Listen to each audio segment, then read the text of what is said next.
Igbiyanju don't come again. Why now? Hello? What's up? God have mercy upon us. No. Mo sọ fún yín pé spider ni mo fẹ́ now.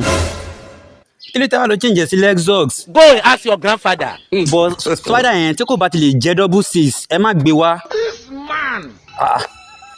A ní double six ní kẹ́ jẹ́ kí spider yẹn jẹ́, and ẹ má yẹ kó kọjá oní 12.5. After that, ẹ má double six dẹ̀ ni kó jẹ́ double silencer.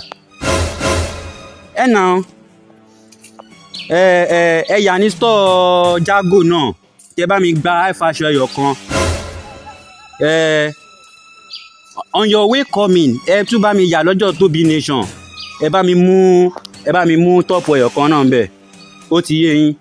Mi kì í máa raṣọ lọ́wọ́ Go Crazy. Ká ní Bianca ń sìn, mo sì lè raṣọ lọ́wọ́ Bianca. Ó ti yẹ. Mama. Ó yá náà. Papi yẹn ó láwọn aṣọ tí mo like. Ó ti yẹ. Mo sì lè débẹ̀ yẹn náà ṣá. Tẹ́ bá ṣáà ti gbé mọ́tò yẹn dé kẹ́yẹ́ kí ọ̀dọ̀ Papi láti máa lọ raṣọ yẹn. Ọ̀dọ̀ Papi láti máa lọ rà. Ọ̀kẹ́ kára Tug Luxury. Brand pọ̀ ta lè ra gan ṣá. Mo ṣáà wà ní I'm set. Mo wà mí báyìí. Ó yá náà. Bama! Please come over here. What's going on here?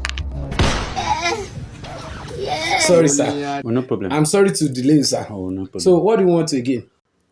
For now, me don't need anything. I'll call you. All right, sir.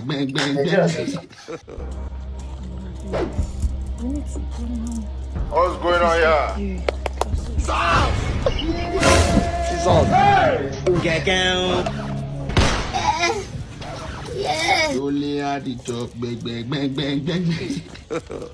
God have mercy upon us. She's on.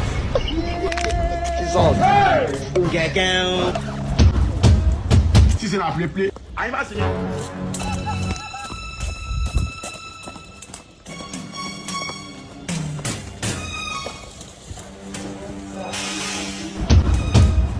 She's in a play. I'm asking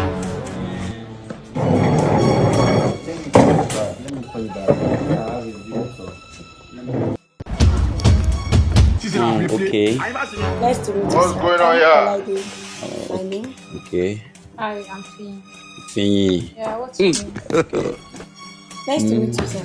Okay. But I don't think I've seen this face. Actually, you don't know Yes. us.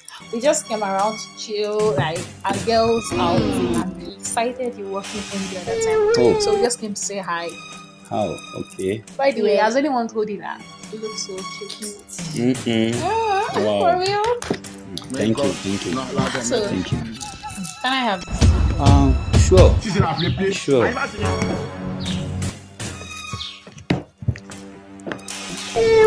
Take it easy, baby girl. Take it easy. You understand? Babe. Finny, right? Take it easy. God have mercy upon us.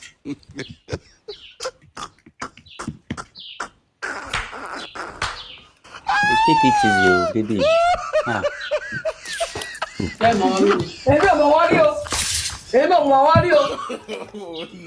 Hope you're okay.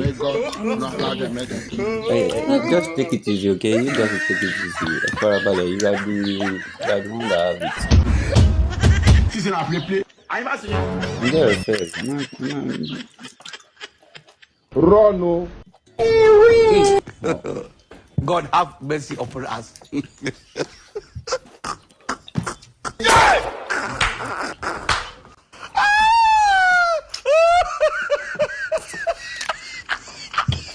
You don't mind taking water?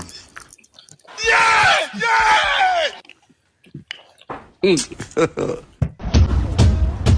in a play. I'm asking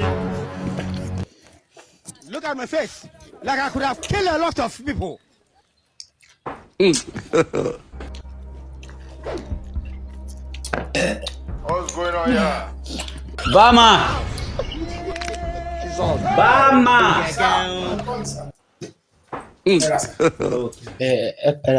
Where is sir? How much is my bills? Everything is 31,500, sir. 30,500.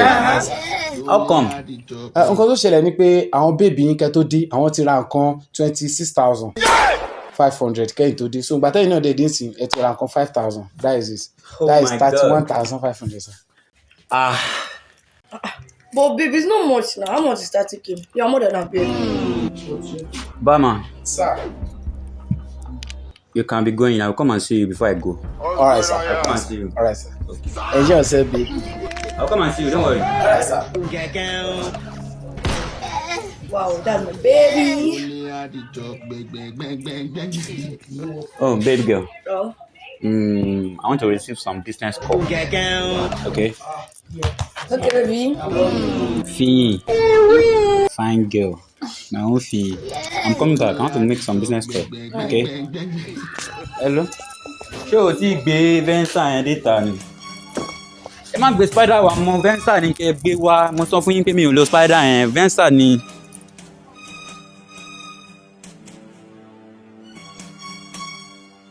Barman, please, can I see you? Oh yeah, okay.